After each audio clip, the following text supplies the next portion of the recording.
കഴിഞ്ഞ 65 വർഷത്തിനിടെ ഇന്ത്യയിൽ സംഭവിച്ചത് 19 വിമാനാപകടങ്ങളാണ്. ഒട്ടേറെ പ്രമുഖർ ഉൾപ്പെടെ ജീവൻ പൊലിഞ്ഞത് 1449 പേർക്ക്.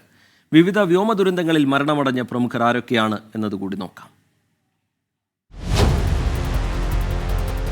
മനുഷ്യ മനസാക്ഷിയെ ഞെട്ടിച്ച, ഹൃദയങ്ങൾ തകർത്ത നിരവധി വിമാന ദുരന്തങ്ങൾക്ക് സാക്ഷ്യം വഹിച്ച നാട്.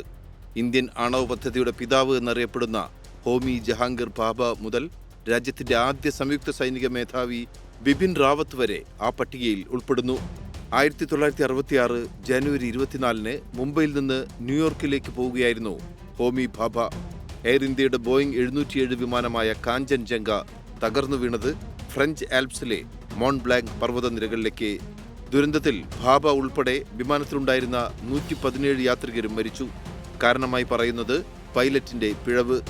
മുൻ പ്രധാനമന്ത്രി ഇന്ദിരാഗാന്ധിയുടെ മകൻ സഞ്ജയ് ഗാന്ധി അപകടത്തിൽപ്പെടുന്നത് 1980 ജൂൺ 23 സ്വയം പറത്തിയ പിറ്റ്സ് S-2A പരിശീലന വിമാനം അഭ്യാസ പ്രകടനത്തിനിടെ നിയന്ത്രണം നഷ്ടപ്പെട്ട് താഴേക്ക് പതിക്കുകയായിരുന്നു. സീറ്റ് ബെൽറ്റ് ധരിക്കാതിരുന്നതാണ് മരണകാരണമെന്ന് പിന്നീട് വിശദീകരണമുണ്ടായി.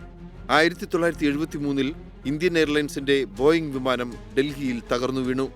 മരിച്ചവരുടെ കൂട്ടത്തിൽ അന്നത്തെ കേന്ദ്ര ഉരുക്ക് ഖനന മന്ത്രി മോഹൻ കുമരമംഗലവും ഉണ്ടായിരുന്നു.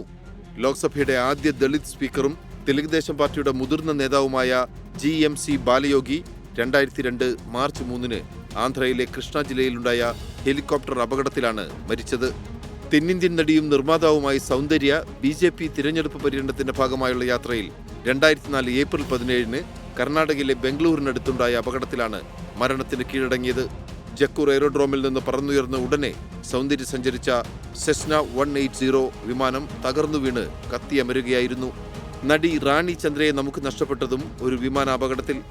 1976 മുംബൈയിൽ നിന്ന് ചെന്നൈക്കുള്ള ഇന്ത്യൻ എയർലൈൻസ് കാരവൽ വിമാനം സാന്താക്രൂസ് വിമാനത്താവളത്തിൽ വെച്ച് തന്നെ തീപിടിക്കുകയായിരുന്നു. റാണി ചന്ദ്രയുടെ അമ്മ ഉൾപ്പെടെ 95 പേരാണ് ആ ദുരന്തത്തിൽ മരണമടഞ്ഞത്. ലോകം ഞെട്ടിയ വ്യോമ ദുരന്തമാണ് 2021 ഡിസംബർ 8 തമിഴ്നാട്ടിലെ കൂനൂരിൽ സംഭവിച്ചത്.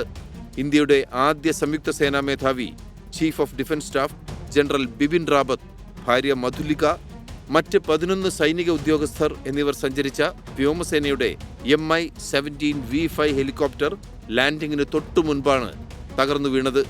ഗ്വാളിയർ രാജകുടുംബാംഗവും മുതിർന്ന കോൺഗ്രസ് നേതാവുമായ മാധവ് റാവു സിന്ധ്യ, ആന്ധ്രാപ്രദേശ് മുഖ്യമന്ത്രിയായിരുന്ന YS രാജശേഖർ റെഡ്ഡി, അരുണാചൽ മുൻ മുഖ്യമന്ത്രി ദോർജി ഖണ്ഡു, പ്രമുഖ വ്യവസായിയും ഹരിയാന ഊർജ്ജ മന്ത്രിയുമായിരുന്ന OP ജിൻഡാൽ, ഗുജറാത്ത് മുഖ്യമന്ത്രിയായിരുന്ന ബൽവന്ത് റായ് മേത്ത, കേരള കായിക രംഗത്തിന്റെ പിതാവായി അറിയപ്പെടുന്ന ലഫ്റ്റനന്റ് കേണൽ ഗോദവർമ്മ രാജ, പഞ്ചാബ് ഗവർണറായിരുന്ന സുരേന്ദ്രനാഥ്, നമ്മുടെ സ്വന്തം ജയൻ, അങ്ങനെ ആ പട്ടിക നീളുന്നു.